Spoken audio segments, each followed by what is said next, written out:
Now at 6, we are looking at showers and storms continuing to move through the area, but things are improving. The rain will continue for tonight. I'll let you know what to expect.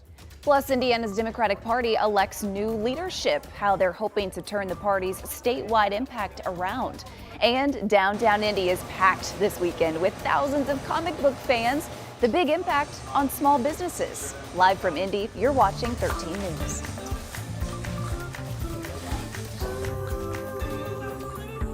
Tonight at 6, a southern Indiana city is closed to outside traffic due to last night's storms. Take a look at some of this damage left behind in Oakland City. That's about 2.5 hours southwest of Indianapolis. You can see the roofs torn off there, debris scattered across the streets. We know several homes and businesses are badly damaged tonight. In fact, the Gibson County Sheriff says right now Oakland City is closed to everyone except local residents and emergency personnel. So far, no reports of any injuries in that area. So that's the good news.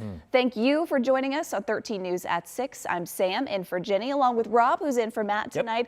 The good news is, like we mentioned, no injuries reported down there, but certainly lots of damage. And I know now you're kind of keeping an eye as this moves out of here. It's transitioning a little bit out of a severe weather system and more to a heavy rain system. So we'll have to watch for the possibility of flooding, but things are certainly improving. Do have some new information for you, though, so let's get right into it. Let's start with where we are with radar. It is a pretty active radar, but it's nothing like the dynamic situation that we were dealing with just 12 to 24 hours or so ago. We do still have some heavier downpours. There may be some gusty winds within some of this. Overall, many of you are still dealing with some gusty winds, and I think that chance will continue. But notice how it's just more of a steady soaking rain, and because that's falling into areas which did receive some pretty heavy rain, the concern there is going to be for flooding. I have an update to some of the storm surveys that the National Weather Service has been conducting near Mecca. Notice the timestamp here. This was early this morning at around 2:15 or so. There was a pretty strong couplet just to the west of Mecca, and this National Weather Service is now confirming that that was a tornado in Park County. They have rated this an EF1 with winds of 110 miles per hour. We do still have another survey that we're waiting on information from Daviess County. This is the one that was moving towards Lagodi last night. The survey team results are expected sometime later this evening.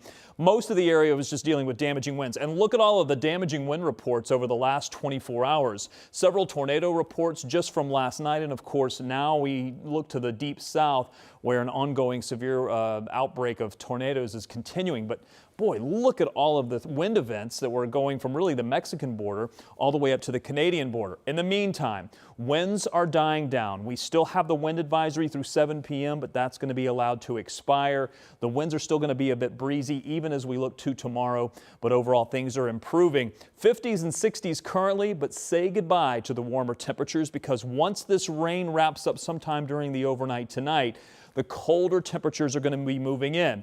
We'll drop from the 50s likely into the 40s and maybe even some 30s across the area for early morning, and we won't get out of the 40s for tomorrow. So this is the change that's on the way. Expect that we'll wrap up the severe storms and the gusty winds through this evening.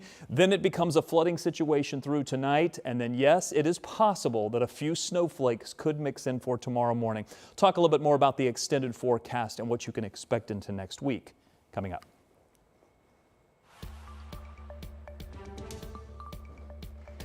Tonight, one person is in critical condition after a shooting on the city's southwest side. This happened on West Morris Street near Harding and I-70 around 7:30 this morning. When Metro Police got there, they say they found a person who was shot, but that's all the information police could share. So if you know anything about what happened, you're asked to call IMPD or Crime Stoppers right away. Indiana's Democratic Party has new leadership tonight. In fact, earlier today, the State Central Committee elected former Indiana State Senator Karen Tallian as the party's next chair. 13 News State House reporter Emily Longnecker has the new details. The first order of business for Indiana's new Democratic Party chair, after she takes a few hours to rest following Saturday morning's close election, is to reach out to the people who didn't support her bid. I am going to personally speak to all the people who didn't support me today and find out what they need. During her time at the Indiana State House, former state senator Karen Tallian came to be known for her strong ties to labor. She hopes to focus on winning back working-class voters, strengthening what's become a more distant relationship in recent years between those voters and the Democratic Party. I think we have a tremendous opportunity right now because of what is being blown up and chainsawed in Washington.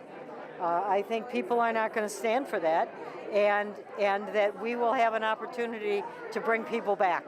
Part of the work to do that, says Talion, will include holding town halls, possible weekly podcasts, and more voter outreach. I think that one of the biggest things that we need to work on as a party, as a state, is getting people to the polls. I can't believe the abominable voter turnout. It astounds me that we go to war to make sure that we have the right to vote in a democracy, and then people don't show up. So I think that's what we need to do. Talion acknowledges there's a lot of work ahead in a predominantly red state where a Democrat hasn't been elected to a statewide office since 2012. In Indianapolis, Emily Longnecker, 13 News. The Indiana Republican Party announced its leadership team yesterday. David Taylor is the party's new vice chair. Whitney Peterson will serve as secretary. She's currently the legislative liaison for the Indiana Prosecuting Attorneys Council. And Matt Hills is the new treasurer. He has served as a Washington Township Precinct committeeman since 2022 and ran for City County Council in 2023. This week at the State House, lawmakers debated topics ranging from property taxes to rape kit testing. You can watch our in-depth coverage of this year's legislative session on Crossroads Politics. That airs at 10 on Sunday mornings or on demand anytime on WTHR+.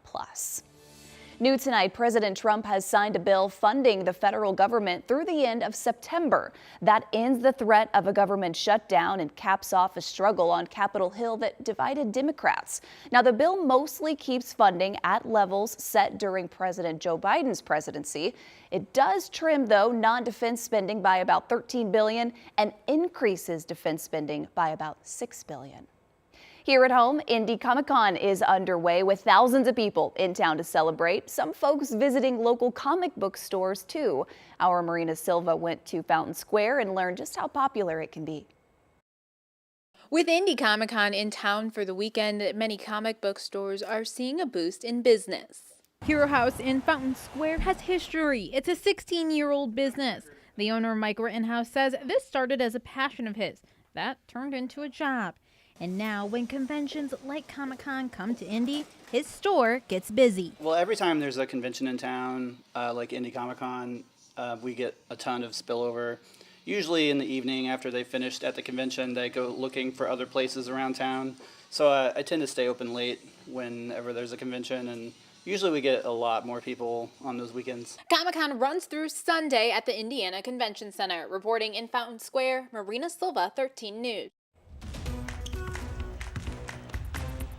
Your Indiana Pacers coming off a big win last night, headed into tonight's game in Milwaukee. The Pacers and the Bucks are two closely matched teams. So Dominic Miranda joins us in studio tonight with what we can expect later on. Hey, Dom. Yeah, Sam, look, a must win for the Pacers last night here on our air, leading to a big time matchup with the Bucks tonight. Again, right here on Channel 13. Let's be sure to keep it locked right here. I don't know why you changed the channel, honestly. Wasn't a great first half shooting the ball last night for the Pacers, but they found a way to get it done.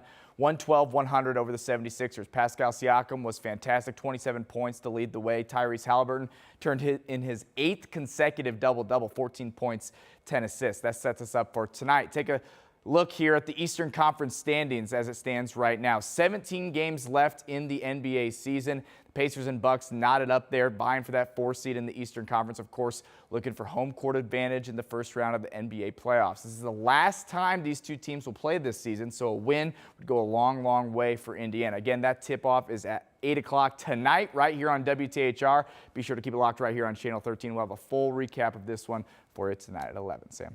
All right, Dom, we'll see you then. Thank you. Here in Indy, the Big Ten tournament continues over at Gainbridge Fieldhouse with the championship game set for tomorrow. So the semifinals are wrapping up right now. In the early game, number 5 Wisconsin beat the top-seeded Michigan State in a close matchup there. The Spartans are the regular season champions and had won 8 games straight until today. Wisconsin wins that one 77-74. The Badgers, by the way, will face Michigan. Moments ago, the Wolverines beat Maryland 81-80. The championship game tips off at 3:30 tomorrow afternoon inside Gainbridge Fieldhouse.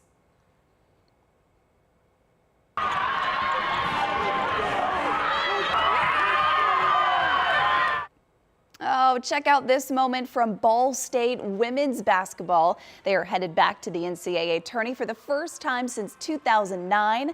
It comes after they beat Toledo 65-58 to win the Mid-American Conference. Chirp, chirp.